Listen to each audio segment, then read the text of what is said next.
You're listening to the Changing Normal podcast, where we strive to outdo the old normal and reject the new normal. And now your hosts, Owen, Dan, and Ben.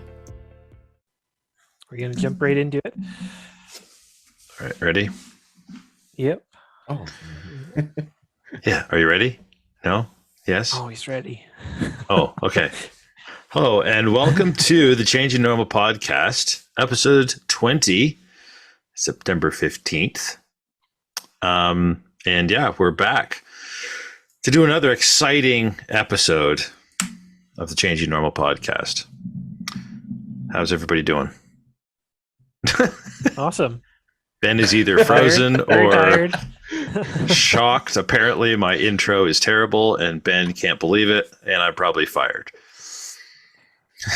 You're the one kind of running this thing so far. Not really. I just have a nickname. That's it. Right. I don't Well, hold any sway. that means you're like really well liked, doesn't it? If everybody gives you a nickname, and that's just like True. the idiot or something like that. Legitimate. Sure. All right. Well, this week we're going to talk about don't buy Bitcoin. It's a trap. Tongue in cheek, in quotation marks, and all that. And then we're going to kind of roll from that into talking about, is technology authoritarian? And then, of course, some news stories. And yeah, that should be a good show. What did everybody do this week? Say we interrupted Dan. Dan started rolling right along with the show. Oh, yeah, he started, and I just cut him off. We're goofing off. Sorry, Dan. Yeah. It's part of the problem in Canada, you know, how we have that reputation of being so polite, you just get to cut people off and no danger of having weapons brandished or shots fired. Hey now. Hey now. Hey now. We can fix that. I'm always carrying. Oh, yeah, 2 guns, eh? I think we should talk about how Ben looks more Canadian than July 1st at the moment. It's hilarious because I'm a lumberjack and I don't care. No, I'm okay. I'm okay. I don't really care whether or Yeah. not I'm okay. But... Why lion? Sidetracked again. We haven't even started and we're already sidetracked. Yeah. Shakebay's Quick. going to have to get you a plaid version of their cap, I think. I think they just hired a new merch person, so that might be, you never know. There you go. They're Canadian. Yeah. Hmm. If you painted your walls plaid, it would kind of be like camo. You can't It'd see blend in there. Pull John Cena. You can't see me.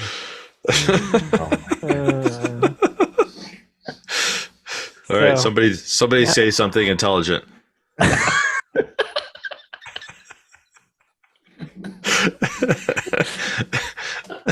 Something along the lines of the show notes. Another crazy busy week for me. So working overtime. I've been selling some pastured chicken, so that's some farming stuff, Mhm. that sort of thing. Other than that, forums. I'm like reviewing insurance and taxes and all kinds of unfun stuff. So Not just the paperwork, the reading of the paperwork.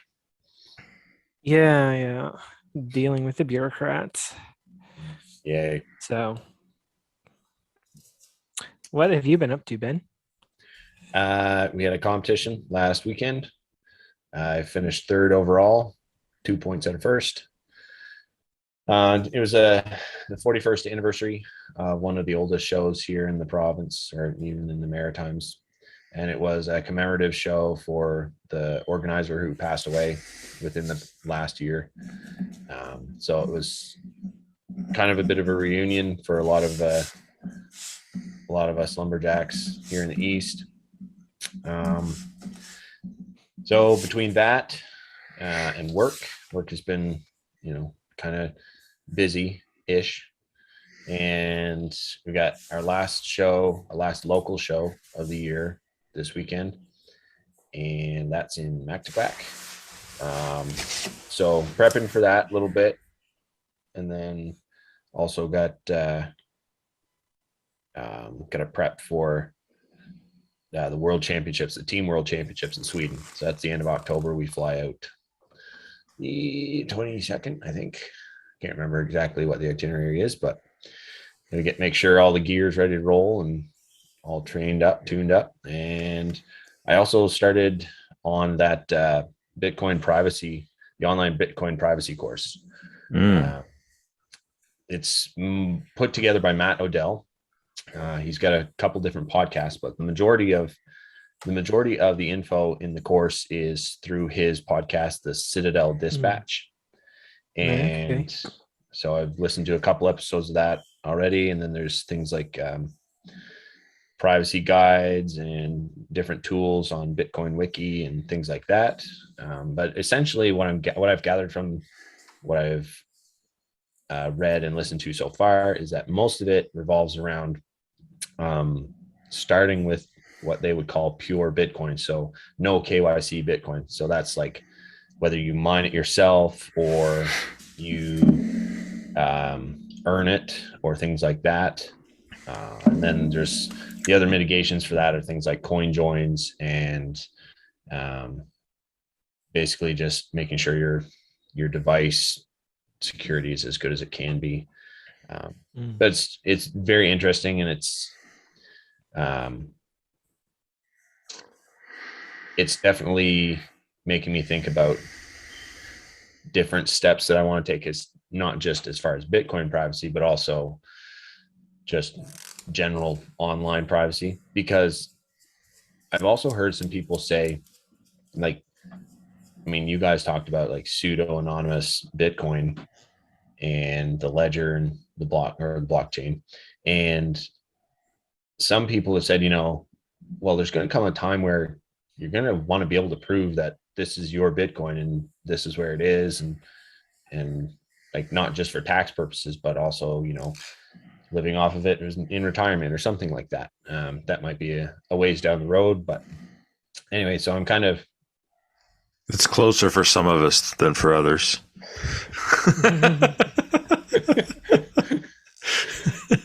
You young whippersnappers, you haven't even started thinking about retirement yet. Oh, I get RRSPs, emails in my inbox at work every week. This is we're meeting about your pension plan. And it's probably a good thing to be thinking about that, because I don't think it's normal for many people my age to be thinking about that stuff. But in Bitcoin, we trust. So you mentioned Matt Odell. He's connected to Wasabi Wallet, isn't he? Is he part of that project or no? I feel like I may have heard him interviewed recently.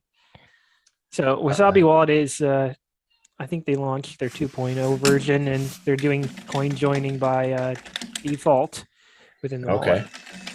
Yeah, see, I know he's definitely talked about a lot of things like Samurai Wallet and just different tech and different wallets and things to utilize. And I can't remember exactly if it's Wasabi that he's linked with, but it does ring a bell. One of the things that I've heard people say, kind of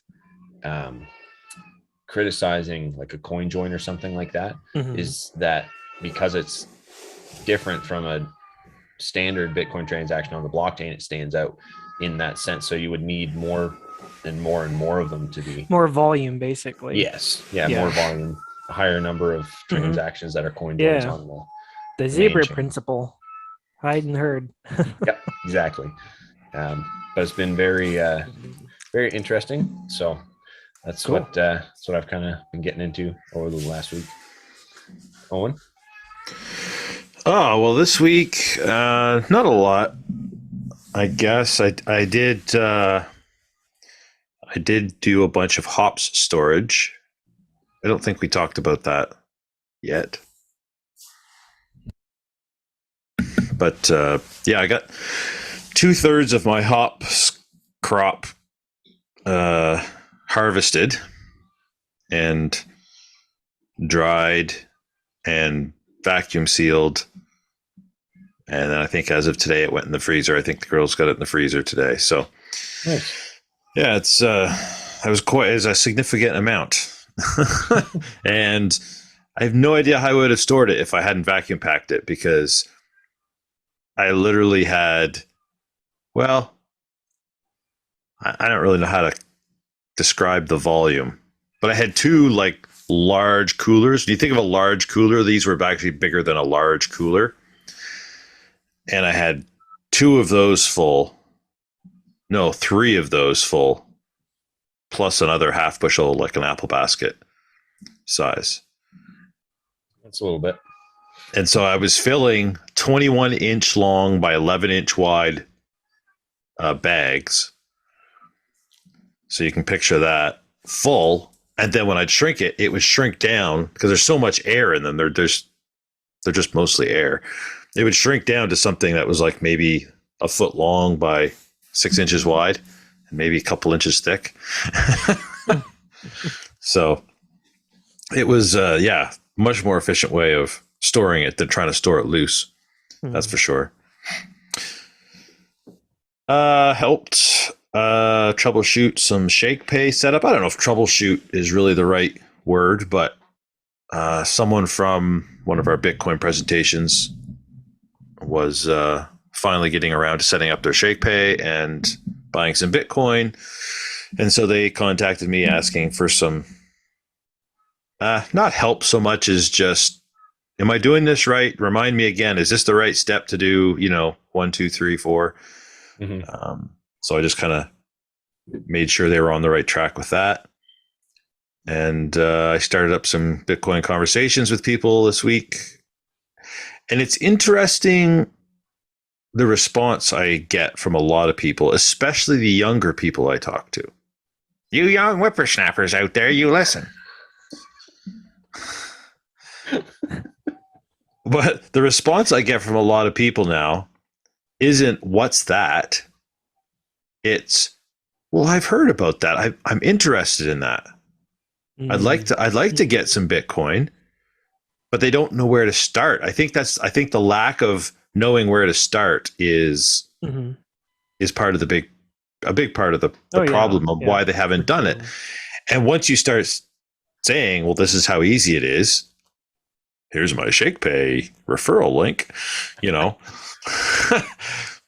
people, they just go, oh yeah, this is easy, especially the younger people who are used to using the technology and using apps and things like that. Right. And yeah, it's not that's a scam right off the bat. It's not, I don't know what that is off the bat. It's like, oh, I know what that is, kind of. Maybe they don't fully understand it, but they at least know what it is, because it's reached that point where it's I don't want to say common knowledge, but it's spoken enough in the media and referred to enough in general culture now that people just don't, people know what it is. Yeah, exactly. So that's pretty neat. Other than that, there's probably been some other things, but I can't think what they are. I'll think about them as soon as this part of the show's done. Yeah.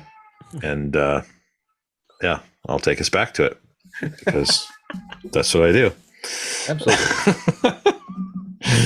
All right. So crypto. So we're going to talk about Bitcoin or Bitcoiners. Okay. Which is it? Bitcoiners being conditioned for CBDCs or Bitcoin conditioning people for CBDCs? Same thing, but it's this idea that crypto is getting us, is preparing us for a central bank digital currency, and therefore, and in some circles would say we need to avoid crypto for that reason. Okay, well, should we just do a brief clarification of Bitcoin versus crypto? Because we've kind of danced around. Go for it. Well, I'm not really the guy. Last time you'll make a suggestion, won't you? Yep. the way that I've just heard it is that Bitcoin is a cryptocurrency, but not all cryptocurrencies are Bitcoin. And in fact, none of them are Bitcoin, in the sense that what Bitcoin is and strives to be is a purely sound, I'm going to say monetary policy, but you could probably just use money, in the fact that it strives to achieve what Satoshi set out as decentralized, distributed unit of account or digital money. And that's the best I got right now. That's what my brain's that's what my brain's running. That's what my brain's running on its track right now. It's crypto is so broad of a space now. I mean, 12,000 different coins, tokens. Yeah, so I think it's closer to 20 now. Oh my gosh, that's insane. It's absolutely. Well, if you pick out problems with something, it's basically like saying, "Well, this part of the internet is bad" or whatever. It's like, well, it's kind of it's like a wide open playing field, and people can spin up their own crypto and play whatever monkey games they want with it. So trying to show people that it's not all just people copying other people's codes and trying to market it with the latest flashy marketing schemes. Bitcoin is built on fundamentals, on the sound money fundamentals. So it's definitely a wide gap. Now, there are things besides Bitcoin that are definitely serious projects, but yeah, out of all those thousands, most of it's just fluff. Yeah. Get rich quick schemes, more or less. Totally. The old pump and dump. So, but even the scammiest of these altcoins, I don't see the connection with how that would condition people to accept central bank digital currency. CBDC. And it's kind of funny. I didn't actually expect this argument, so I was a little surprised when I heard it, because it's basically the slippery slope argument, isn't it? Saying Bitcoin is going to take us down the slope, and we'll end up with using the government's digital currency. And I'm kind of like, we already use digital currency. That's issued by the government. Just because it's not quite a central bank digital currency, I don't see how we go from here to Bitcoin and then to a CBDC. That's not a straight line trajectory. Bitcoin is a totally different direction. Yeah, well, because it's decentralized and distributed in nature, and that's the main goal of it. The opposite of a government issued currency. Yeah, it allows the control to be, and I guess we're kind of running parallel to the crypto topic, but it gives the control of the asset or the sugar.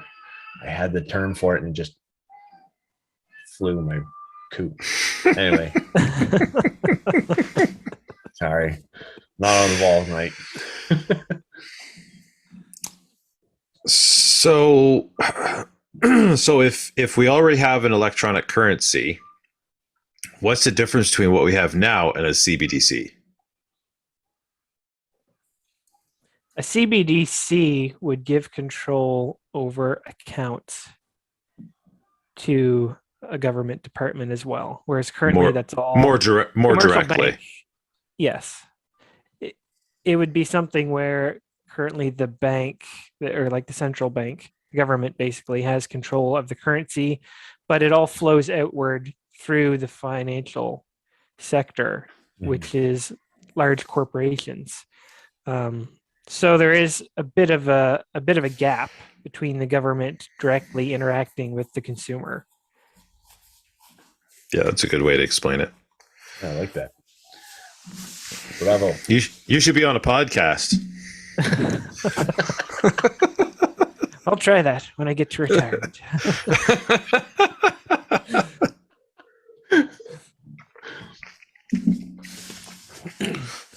So yeah, I Okay, mean, so, the whole I mean, idea that conditioned to accept digital.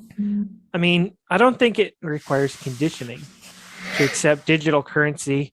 We have digital currency currently, not because we've been conditioned into it, but because we want it. Because it lets us transact across mhm, large distances super quickly. mhm. So I don't see that as being a result of conditioning. I think that's just demand, consumer demand. Seeking out of convenience, Totally. right? Like, it's like going from rolling uh rolling big blocks of stone up a slope on logs to putting it on a cart, getting it hauled by oxen, and then exchanging the oxen for a diesel powered engine. Like, it's just seeking the most efficient and convenient means of work. I can see you're totally not impressed with that analogy. No, well, I was going to say that you could. A bit about advancing No, to using the wheel. I just, yeah, no, that's great. Yeah, no, I get it. I had a moment of sort of like thinking about something, and then all of a sudden Ben's talking about stone and oxen and wheel carts, and I'm like, whoops, did I jump to the wrong podcast here? That's the No. old normal.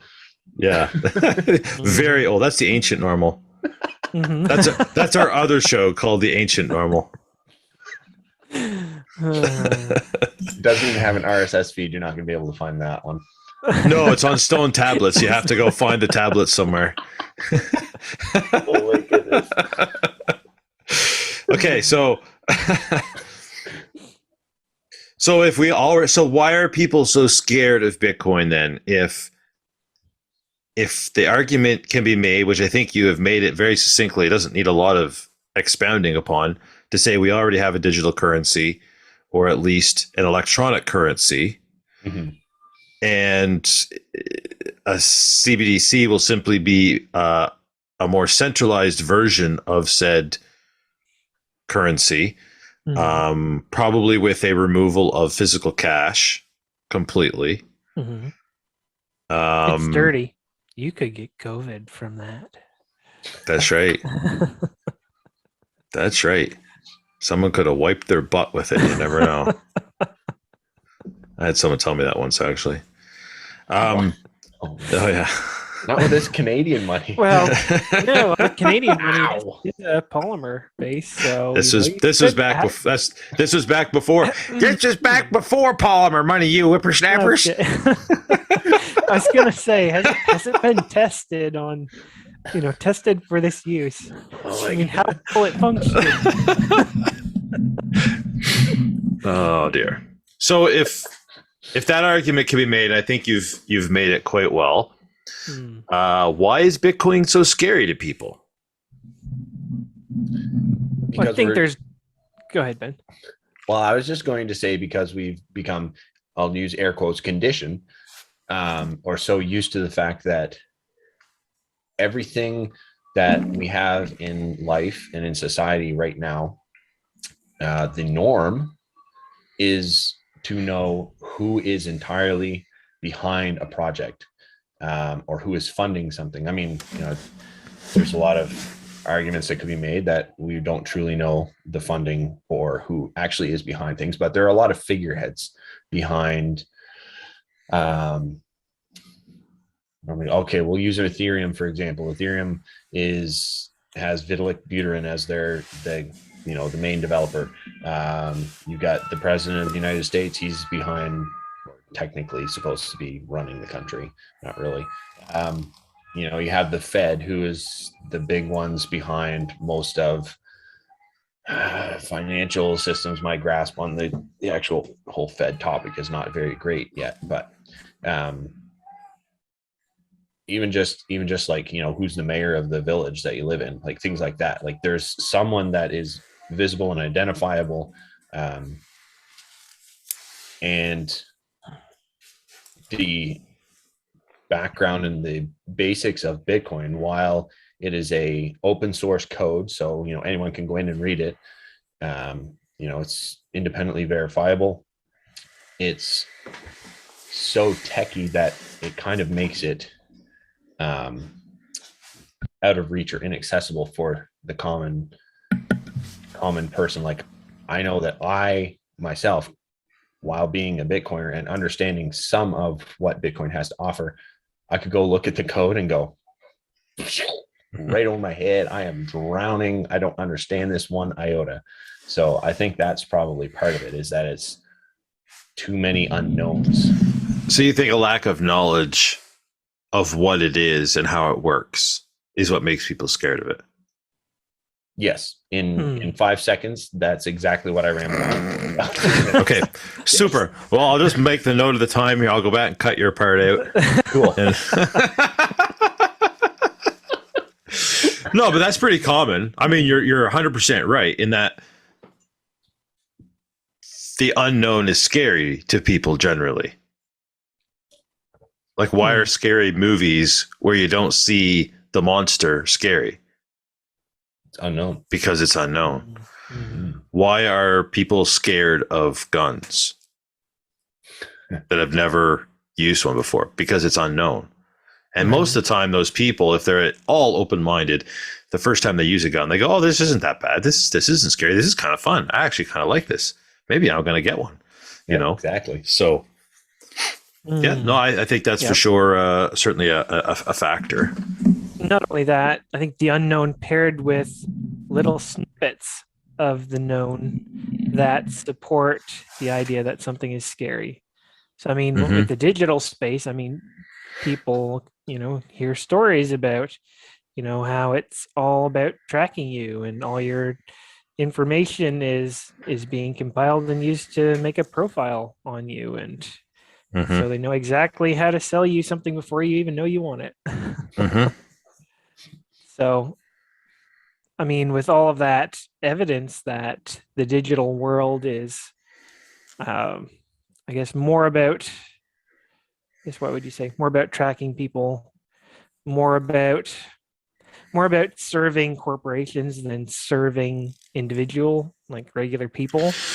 Then they're like, maybe the whole space is but all. Do you think people care that? But do you think people care that much about that? I mean, maybe the people that don't care about that also don't care about a CBDC. I mean, we're starting from the position of a CBDC is a negative thing. And probably a lot of society probably wouldn't. Yeah, wouldn't necessarily see the problem with that. Probably more than you think, but I mean, people still have, Alexas in their house and go on TikTok and, you know what I mean? Leave their location on their phone, their GPS location thing, and I don't know, all that sort of stuff, right? And don't think anything about it.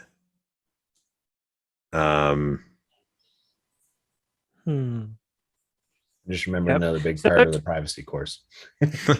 Yeah. Run your own node. If I was someone who wasn't worried about having my house or bugging my own house for Amazon and Google without them having to put in any effort, then I probably wouldn't be worried about Bitcoin becoming a trap, conditioning me to accept a CBDC. So I wouldn't have that concern. But some of those people do. But maybe they have a different concern. Maybe they don't like crypto, but for different reasons. Maybe they just say, well, crypto is a scam, or crypto is only used for money laundering. Like, I see those comments all the time.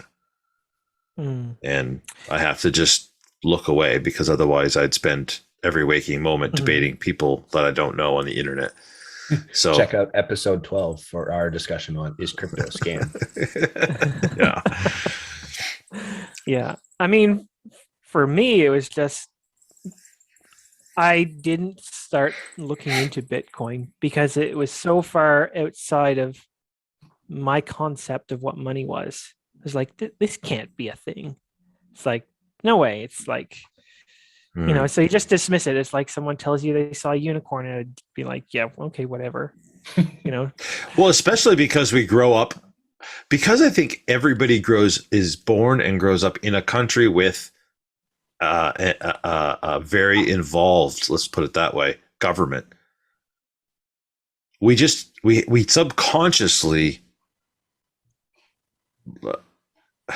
we're born statist in that respect, in that we're from the time we're little conditioned to look to government for solutions. And so because our money, which basically been around for our entire lives, our parents' entire lives, and our grandparents' entire lives in various forms and valuations, has been administered from government by decree, fiat. We're just conditioned to, I think, assume that's where money has to come from. And so there's a concept that money and something of value could simply be created by a third party, and that the free market would actually decide it did have value and utilize it and develop it and so forth. That's a pretty radical concept, that if you're not looking for that sort of thing or looking for a solution to a problem, you're unlikely to really try to get into it. I mean, so many people, I think, come to Bitcoin because they see a problem and they're looking for a solution. And then the rest of them are coming because numbers go up. I think most Bitcoiners, if I can use that term, don't necessarily get excited about Bitcoin at first because of all the other stuff that Bitcoin does as a technology and as sound money and as 21 million and no more, and the effect that will have on a socio-economic system throughout countries for generations. People don't start there. Anyway, this is not really related to if Bitcoin's conditioning us for CBDC. I think in many ways a proper understanding of Bitcoin, and I say proper understanding because so few people actually understand Bitcoin. And I don't even think I fully understand Bitcoin. I don't know if anybody can really truly understand the impact that it's going to have on the world. And I completely lost my train of thought. What was I saying? Yeah. I mean, it's funny because... No, I remember now. So I think Bitcoin is... Sorry, Dan. I think Bitcoin is... See, I'm old, so I get to go first. That's how it works. Because you'll remember what you were going to say and I won't. Okay. In many ways, I think Bitcoin becomes the... I don't want to say it doesn't condition us. It conditions us for there being a CBDC, but it doesn't necessarily condition us for the acceptance of a CBDC and adoption of it. Does that make sense? Yeah. Your personal acceptance versus, saying realistically there will be countries that have CBDCs. Absolutely. I mean, looking at that, I can say, well, Canada is likely to have a CBDC. And I wouldn't say it's necessarily more than 50-50 shot. I don't think it's a definite thing. Like I can look at policy incoming and I could say like guaranteed income. What do they call that program? I could say like a UBI. UBI. I could say, okay, that thing's definitely coming at some point. UBI. I mean, they basically hand out money to everyone now anyway, so it's just a different version of it. Yeah. So you might as well make it an efficient system if you're going to do it. So that I would say that's definite. CBDC, maybe not, because the commercial banks have an interest in maintaining their customer base. They don't want the Mhm. government to have a direct relationship. But circling back to, you talked about understanding Bitcoin, and I think understanding money itself is a key part of this.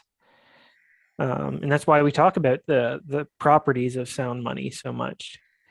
And it's funny that that's not something anybody gets taught. It's not something that's discussed. What is money? And the reason is No. that might make people question whether or not the government currency is a good form of money. Since that can't be questioned, the idea of what money is should not ever be mentioned. Yeah. So it's funny that you see even expert economists have no idea of how to describe what money is. Mm. And it's interesting. I saw a video clip a few weeks ago or something, and he's like, "Well, I've come to believe there's not exactly such a thing as money. It's more different things have a certain level of moneyness to them." That was kind of rough paraphrase. No. Oh my goodness. Moneyness. That's what I'll talk about. It's like, well, yeah. Pirate Chain's got some moneyness about it. Almighty. Pirate is the most moneyest of monies. So Oh boy. so yeah, different things have different degrees of moneyness. I guess you could say it that way. I think we just call it sound money and say they're more or less of a sound money than a competitive money. Basically, everything is relative. Mhm. There's no absolute perfect money. It's, well, comparison. This relative to this, how does it shake out? Yeah, and I just to add on your point, Owen, about Bitcoin conditioning. Well, I guess not to accept, but to be prepared for when a CBDC does come, because I know I've said it several times on the show already, but because it promotes such a level of individual responsibility and readiness, that as soon as you realize the amount of freedom and individual, I was going to say power, but that sounds hokey pokey too. But anyway, but along those lines, a oh my goodness, CBDC does not sound appealing at all after you start really understanding Bitcoin and the aspects behind it that you and Dan have laid out.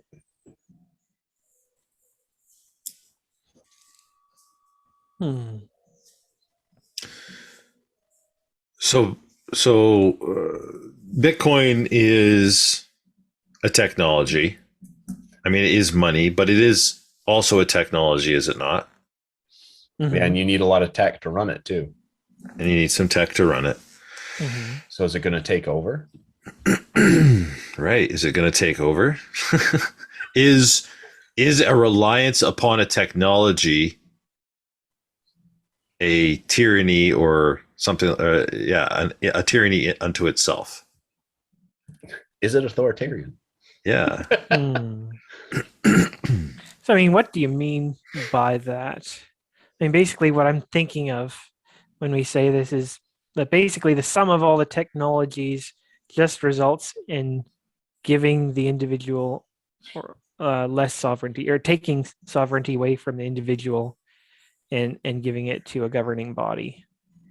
Is that kind of the gist of this? Technology is authoritarian?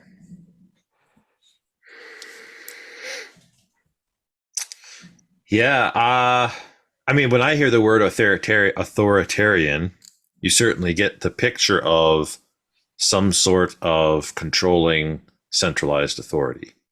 Right. So does technology enable that? Is it a big enabler of this? Is there okay, let's talk about terms here. Is there a difference between authoritarian and totalitarian? Is there an actual difference in definition of that? Sometimes they're used interchangeably, but I bet there is an actual as far definition difference. Anyway, continue on. I'm going to look them up. Okay, you'll get back to us for that.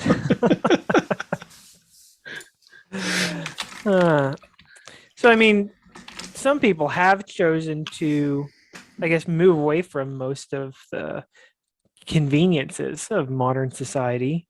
That could be someone who like goes off grid. They go out and have their cabin and they've got an alternative power source, and they're basically prepared to live their own life the way they want to live it, and they don't need all of our modern conveniences. They don't need the latest smartphone. They don't need to be connected to Instagram, and they basically choose a lifestyle that's somewhat separated from that.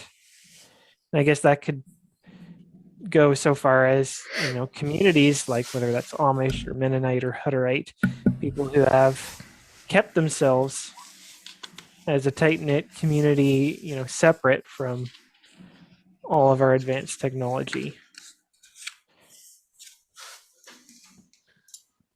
It's amazing that you say tight. I like that you say tight-knit community, because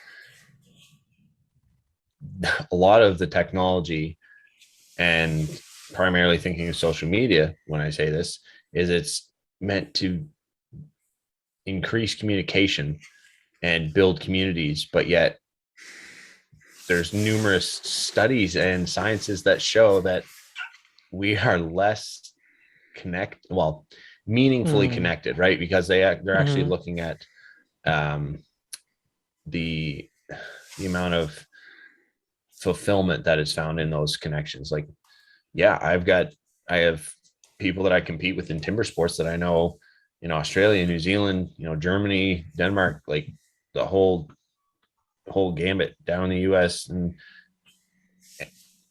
But like, it's not the same as the people in my actual community. Like, yes, that's a community, using air quotes, but it doesn't quite have the same camaraderie is not the term I'm looking for, but that sort of dynamic. Yeah, you don't have the same connection to those people. So totalitarian and authoritarian basically are the same thing, just sort of from different perspectives. Authoritarian speaking about an absolute obedience to an authority as opposed to having individual freedom. Totalitarian is more describing a form of government in which the authority is absolutely centralized over all aspects of life. Yeah, I don't want that as the new normal. I reject that.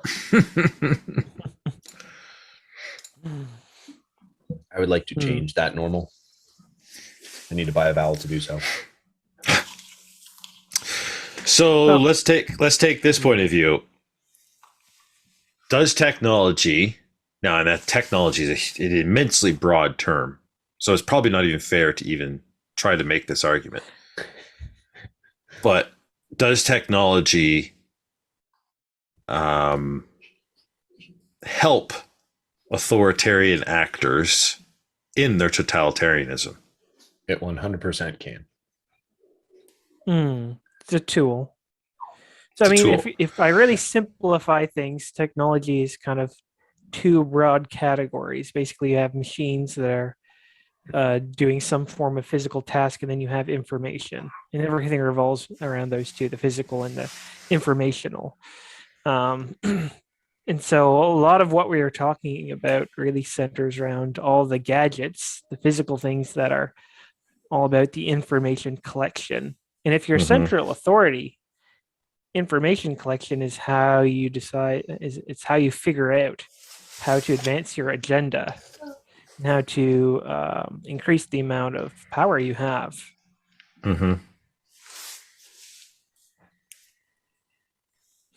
So should we get rid of all of our technology? If we it's a good question, really. I mean, if we're going to take the position that we want to live freely as individuals, maybe that's an assumption to everybody listening, but I know the three of us believe that.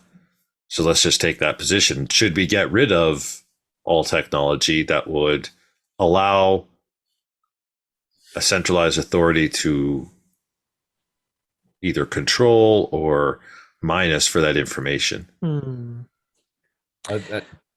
Part of what Dan said is the key to that answer. Is it's a tool.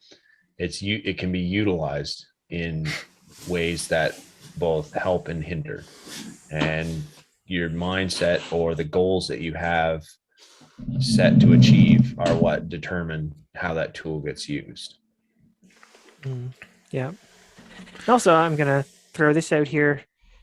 Make it more of your own and your family's lifestyle choice than about considering things from how you can defeat the authoritarian encroachment through technology. I mean, so if it's the healthiest thing for you and kind of the lifestyle you want to go off grid and dump the technology, go ahead and do that. That may be what's best for your life. But I don't think that's the only way. To me, I look at it and say, well, they're using this tool. It's like, but I see people who are fighting on the other side of it, who are advancing tools that hinder authoritarianism. When I hear about things like the fight over the right to encryption, to protect your information, that sort of thing. That's kind of inspirational to me, because I see individuals who push back against technology being used to centralize information, and information is power. The two are very similar. Mm-hmm. And so if it's possible, maybe this is a battlefront we can win in. So it's war. So what you're saying is technology, like almost all, and again, technology I'm using as a broad term, modern technology, communication technology, information technology, is like all technology in history. It's both good and bad. Is that that's what you're saying? Mm-hmm. The wheel, or you could say it's amoral. I guess you could say that. And Mm-hmm. so then it's like, okay, who is shaping the technology and using it the most, and learning how to leverage it, like learning how to be the absolute best at using it, learning new ways to put different pieces of tech together. Right. Yeah. It makes me, I'm thinking of like, excuse me, things like malware, right? So that's code. That's lines of code that's written in such a way that that it achieves a malicious intent. But at the same time, there's coding in the Zoom app we're using right now. Like the Zoom app is built on coding. So it's, that the intent, I really like that. It's exactly what it is. So I guess a lot of people maybe don't see the optimistic side, that it may be possible to advance goals that compete with authoritarian goals. Would you say that's something you think is a legit thing, that people just don't think it can be done? It's probably thought of more in a mind frame of like, it's me against this grand government wheel. Man, we keep coming back to the wheel. Whippersnappers and wheels tonight. Anyway, but that seems overwhelming. But just think of like the embassy, the Start9 embassy, like sovereign computing. That's another step in taking away control from this big government. The wheel's getting smaller, and then more and more people that are like-minded or have it doesn't necessarily have to be like-minded, but being of similar intent, you can achieve more together. It's not just a one man versus the entire machine sort of deal. That's definitely daunting if I think about it. I know that for sure. I think a lot of people see it way too black and white.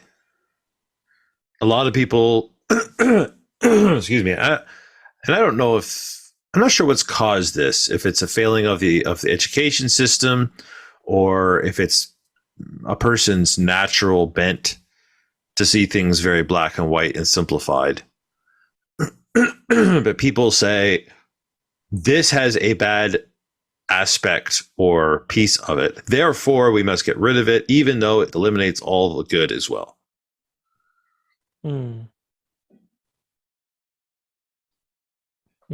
So like, I don't want to bring this back to Bitcoin because this is separate. It's not really, Bitcoin could be used as an example here, but we talked a little bit about that already. This idea that, Bitcoin is, used by, dark web, money launderers, dark web, whatever. Therefore, it's all bad. And it takes a long time for a technology. I mean, we think about the internet. The internet has revolutionized everything in our lives today. And most people would look at it and go, well, it's not bad. But there are bad things that happen on the internet. Like the internet is used for bad purposes every second. And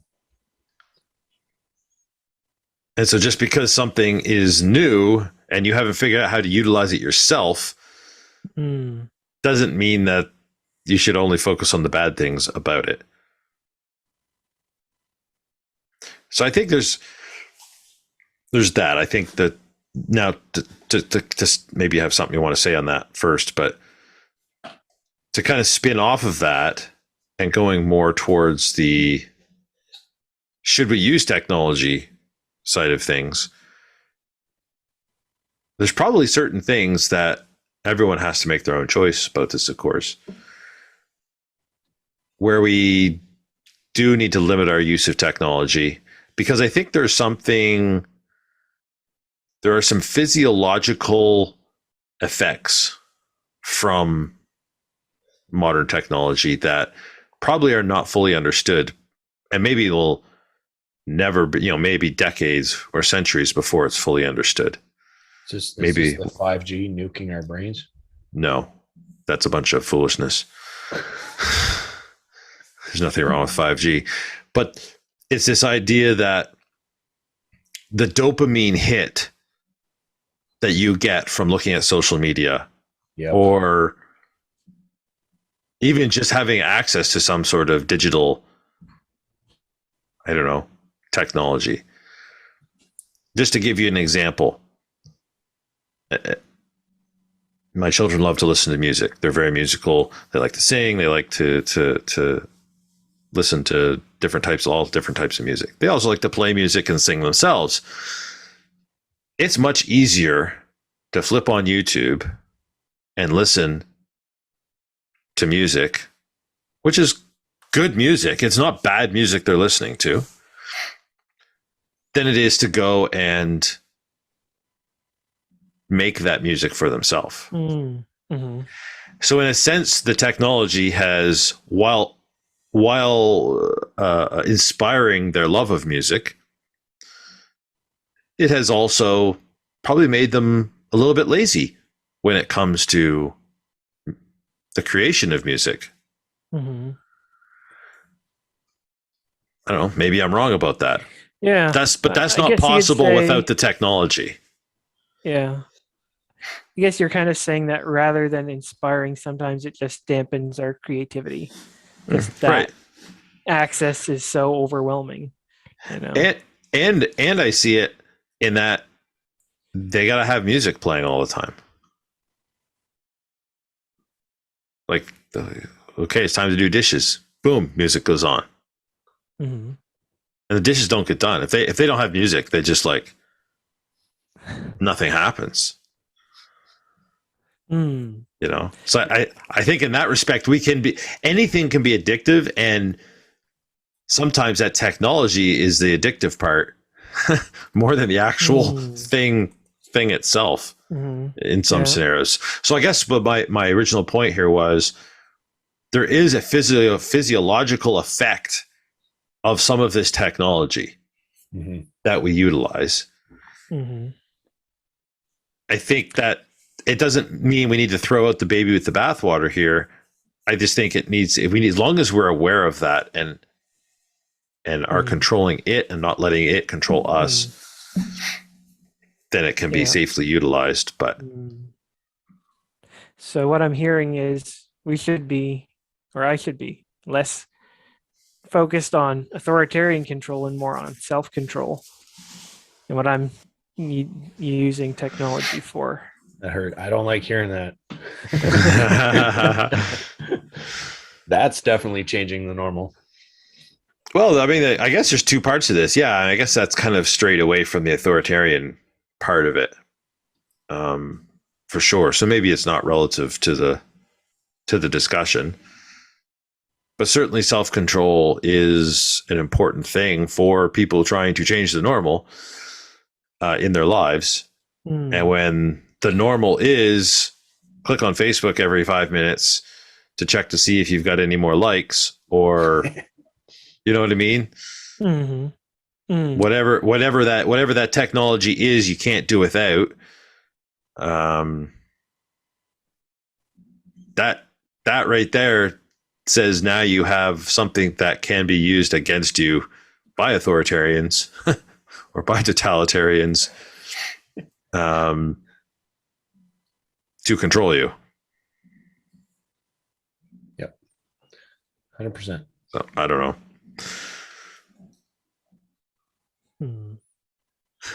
Yeah, there's no certainty here. You know, it's a lot of unknowns, and as we mentioned, that's a bit overwhelming. But again, to me, I think you need to find the aspects that are more optimistic, looking at the future. I mean, we did a whole show about optimism, just how important that mindset is. You know, I see Bitcoin and encryption and different technologies being used to push back. And I think, man, the most creative people are not the ones stuck in a bureaucracy pushing paper back and forth. The most creative people are the ones getting out there and building projects, small developer communities and small farming communities, whatever it might be, and all the different facets of life. The people who have the drive to push things forward and create are not the ones in general that are working for the authoritarian system. That gives me hope. Yeah, and as long as people don't become reliant upon that new way of doing things to the point of forgetting the old way of doing things, so where they can have that ability taken away from them if technology crashes or is crashed. Okay, well, that's an interesting thing, because something I was actually thinking about this week was, an important technology is our maps on our smartphones now, and how essential those are. And I had the thought, it's like on my last road trip, when I'm driving all day, say, around noon, I lose all data connection on my smartphone. It's like, how deep in trouble would I have been? It's like, I didn't have a map in the car. Yeah. It's like I would have been relying on, road signs. When the GPS is saying turn right, turn left, turn right, turn left, you're not even paying attention to the road signs at that point. You're just going, 200 meters, turn right. Yeah. So that's where not forgetting the old technology, it can protect yourself from being overly vulnerable. Mm. Right. It's like maybe I should buy an Atlas or something and have some road maps Yeah. in my car Well, for long trips. both of our vehicles have a backwoods or a backroads map in them.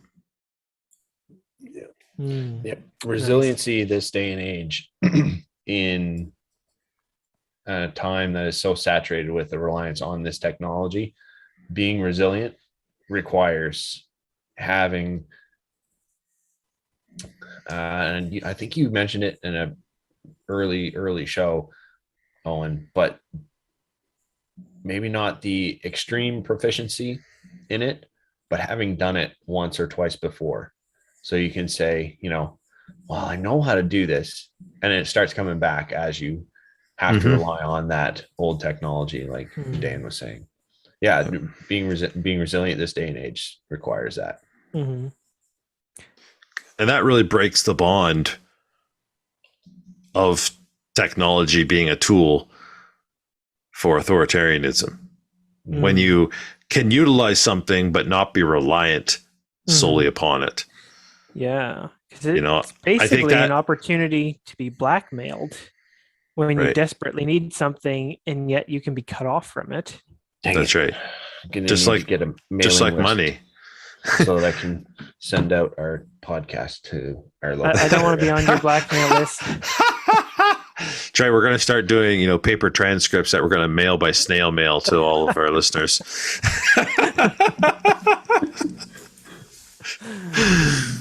But no, it's true. I mean, and money is a good example of that, because if we're solely reliant upon one money, we're very subject to being censored, potentially.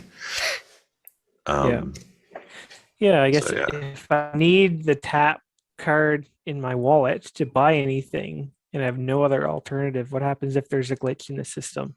That's right. And I can't use it for a day and I really needed something. It's like maybe my car was about to run out of gas. It's like, so not having well, again, that's not having all your eggs in one basket type thing. Yeah. It's not desperately needing a line of technology that you could be separated from. So currently that could be, cash in my wallet too, a different form of payment. Now it's also, if someone accepted Bitcoin, I have a Bitcoin wallet that could probably still transact even if Visa's down for a while. That's right. Well, they started coming out with physical notes that have a Bitcoin QR code for a set amount of either Satoshis or Bitcoins. So what do you call that? Bitcoin Cash?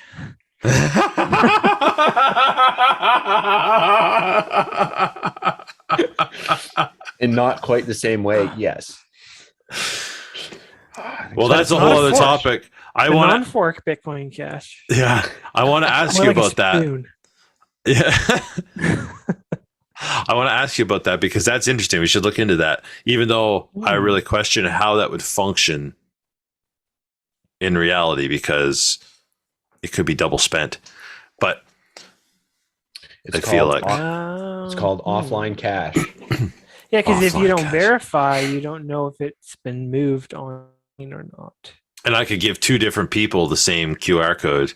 Yeah. As a that payment. It's hard to secure because basically you need to connect to the network to verify. It's like if you have that connection, you can probably send directly. So, interesting.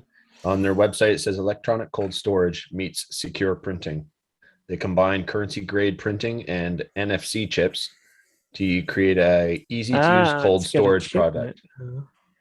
Bitcoin Note, which is what they're calling it, uses a multi-sig that combines local encrypted key with a private key that you generate. The stored Bitcoin is only claimable when the holder cuts the note. If you receive a note that you want to keep in cold storage, you can rekey it from entropy you generate. So it's pretty interesting. I mean, it's like it's multi-sig, which is just a non entirely different rabbit hole down Bitcoin. Tends to be a fair bit more secure, but I just thought I've been saving that web page in my phone's browser for months, and it never came up, and it finally came up.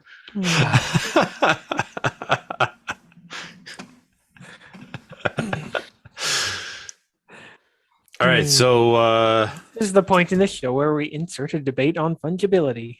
I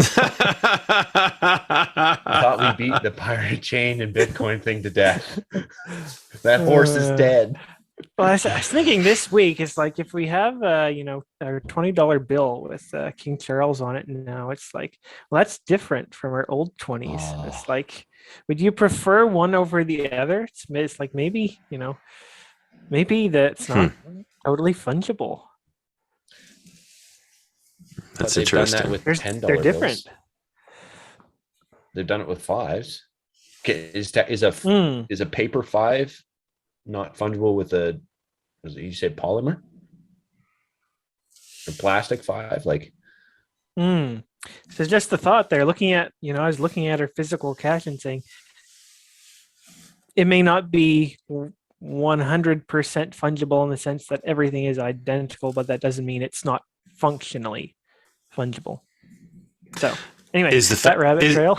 Yeah, I was going to say there could also be the question mark of, because it's not actual money, but it's simply a debt note, that also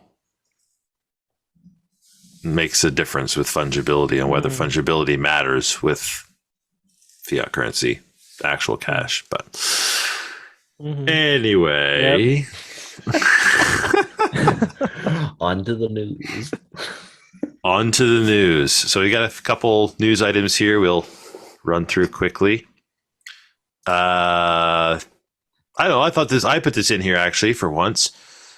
The Ethereum merge happened yesterday, or was it today? This morning? Yesterday? Today. I don't remember. Today. It happened this morning. Getting notifications, and I was like, I'm glad I don't have any Ethereum. So, I don't know. What's next on that? I don't know. I think it's kind of interesting. There hasn't been any major network crashes. Yeah, it was pretty seamless as far as network goes, as from what I heard. Yeah. I know there's a lot of nervousness around that. Yeah. So far, it's pretty much been like the meme where the dude's poking an object with a stick saying, come on, do something. That's what all of us who want to sell our Ethereum are doing at the price right now. Come on, go up. You could do it. Go up. But the theory I did hear on that is that it's probably gone down because so many people bought when it was cheaper in anticipation of this and are now selling. Right. And so that's causing the price to dip a little bit. And that when the actual burning of all the ETH that's supposed to happen with this new protocol starts happening in the next, weeks and months, that's when it'll actually start driving the price up. So I guess we will see if that is the case, but it's interesting because so go ahead, Dan. I was just going to say, I don't know if we'll know what the impact will be until we shift into a bull cycle, because it's kind of a really tough time in the crypto markets because the economic outlook overall is not that great, and everything is down, so there's not as much enthusiasm as there might have been had the change happened in a bull market. Yeah, that's true. So swissinfo.ch. Yeah, this was interesting. I think I first heard this story is probably on Tim Pool, and they were talking like the Swiss are gonna fine you if you have your thermostat set above 69 degrees or whatever it was. 19 degrees Celsius. Swiss, I'm pretty sure, measure in Celsius. So the only country that measures in Fahrenheit is the US of A. So I was curious. I was like, what is the story on this? Because I think this is something we're interested in, even the energy grid, and we've talked about the whole smart metering situation. So apparently this is not law yet. There was a proposal put forward for discussion that basically, if there is a severe energy crisis this winter, that they would encourage people to cut back on their natural gas use. And if encouraging was not enough, they might actually pass real regulations that said you can't heat your home above, I think that was a 19 degrees Celsius. So that was interesting. Even the way the fact check was worded, man, we could do a whole show on fact checking. In the world of fact checking, they're basically saying, well, it's totally not true. There's no risk of anyone being fined for this. Unless there is a severe energy crisis, and they actually do put this forward, and then they're like, well, even then it would be so difficult to issue fines. And so it's kind of funny to me the way they obfuscate the issue, and it's like you're literally debating whether or not you would want to pass rules that would levy fines against people, but you're saying no, this is all fake news. So a lot of the articles are overblown. They're like, you could be jailed in Up to Switzerland 3 right now. years. That is inaccurate. That is totally inaccurate. Well, that's what they call yellow journalism, right? It's this idea that we're going to scare everybody with a quasi-truth in the headline because that gets clicks. Yep, total clickbait. And then the other side's like, no, that's totally false. And it's like, you're both straw manning here. How about we have a debate after buddy? Good night. And then I like the quote the energy department spokesperson said at the end. He's like, in Switzerland, we trust people to abide by the law, he said. So apparently they feel very confident that laws mean something without enforcement. That's not how things work where I live, but hey, if that works for them, go for it.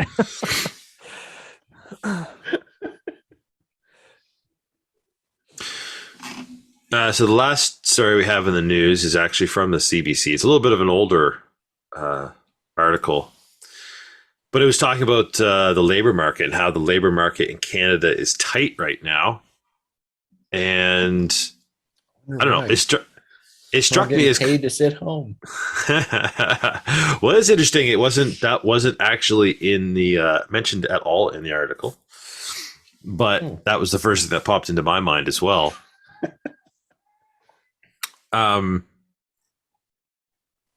So yeah, it seemed like there was a lot of changing of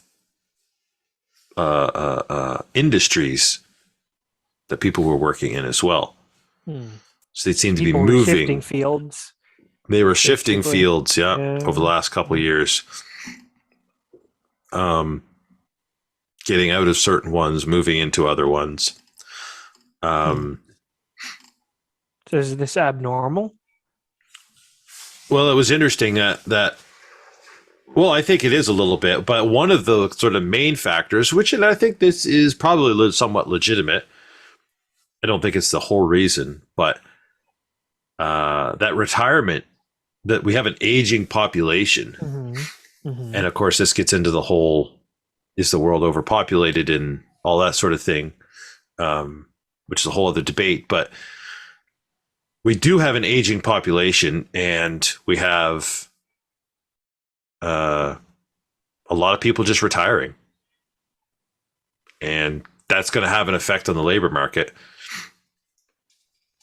Especially when if you have an employee who's from a different time, really, when we think of modern culture, who has 40 years experience in a field and they retire, you're not replacing that person with another one.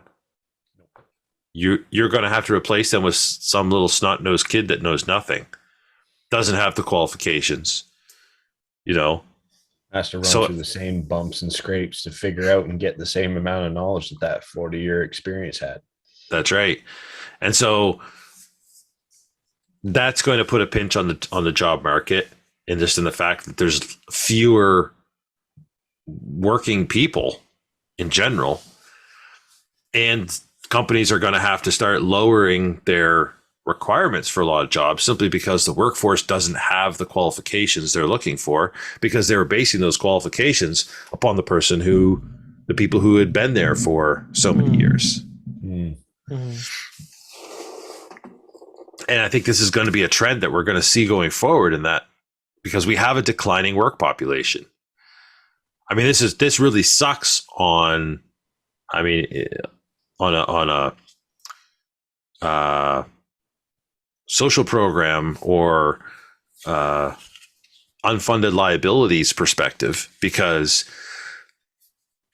you're not replacing the tax-paying workforce, right? And so this is the snowball that's coming. It's been coming for a long time. Some people have been saying that for a long time. But this is what's coming, is that you have more people in retirement than actually working to pay for the people in retirement to live off their pensions. And that number is getting smaller and smaller. And we have an entire system built upon the concept that when you retire, the people still working pay through our socialist retirement system for the retired people to not have to work. Anyway, it's a problem. It's going to continue to be a problem, and it will be an opportunity for those willing to work who still can. But it's going to put an incredible strain on the government programs that so much of our country rely on and are looking to. So. Yeah, well, definitely a lot of changes, and it's something where you can't look at the last 50 years and use that as to predict or create a expected trajectory for the future. It's like, that's right. All these things are serious factors that are gonna result in a massive shift. Yeah.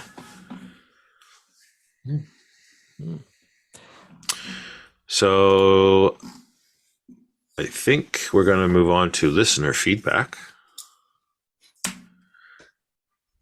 which we don't have a ton of, but we do have a couple of boostograms from Fountain. So we have Tingson. Tingson? Is that how you'd say that?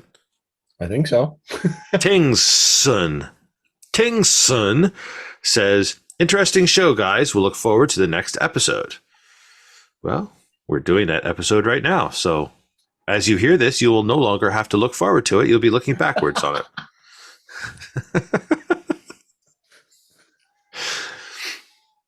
And at Canadian Farmstead said, very entertaining as always. So there, we got a little bit of nice, good feedback. Yeah, a couple of those were boostograms too. Super awesome. Yes, and that's right. Thanks for those. We really appreciate that. 100%.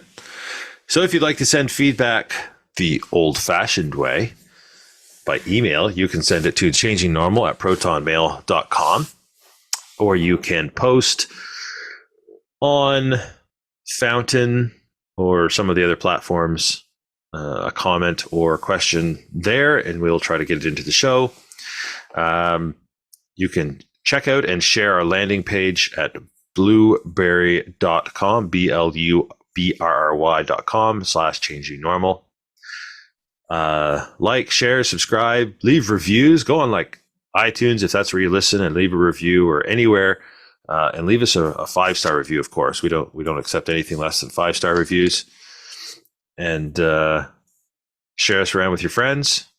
Check us out on YouTube and Twitter, because apparently that's where all the cool kids hang out. That's why I'm not there. And Fountain, please listen on Fountain. You can earn Bitcoin for free by listening to us. And you can also donate to your favorite shows that way. So yeah. Oh, do you still have the story about the pumpkin? Oh, the story about the pumpkin. We didn't put that in here. No, I don't have the story about the pumpkin. Oh, man. Wait, which one? The one where the guy squashed the world record for longest ride in a pumpkin boat. Yes. Yes, that's the one.